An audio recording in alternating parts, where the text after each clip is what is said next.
अब one way की खिलाफ वर्जी पर 2000 रुपये जुर्माना होगा। ट्रैफिक के जुर्मानों में एक बार फिर इजाफा कर दिया गया। अब वन वे की खिलाफ वर्जी पर 200 की बजाय पूरे 2000 रुपये जुर्माना होगा। गुजरात में एक रोज में दर्जनों गाड़ियों और मोटरसाइकिलों के खिलाफ चालान किए गए।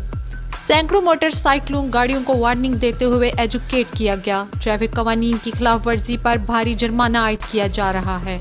हाई कोर्ट के अहकामात की रोशनी में वन वे ट्रैफिक की खिलाफ वर्जी पर जुर्माना 2000 रुपए तक किया जा रहा है। क़यामत की निशानियां। गांव मलहू खोकर में नई नवेली दुल्हन से सुसर की जिनसी ज्यादती।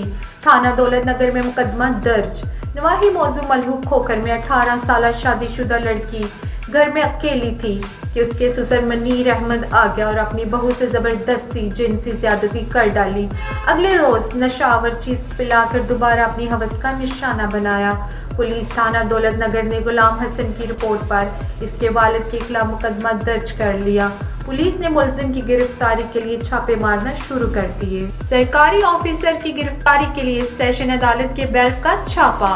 अदालती हुक्म अदूली पर ADLR सादुल्ला चीमा गिरफ्तार। सीनियर सिविल जज फैमिली डिवीजन मुजम्मल सप्रा ने एक फैमिली इजरा में सादुल्ला चीमा के वारंट गिरफ्तारी जारी किए थे, जिसको अमरोज बेल्ट दीवानी गुजरात हाफिज वकास भट्ट ने गिरफ्तार करके अदालत के रूबरू पेश कर दिया।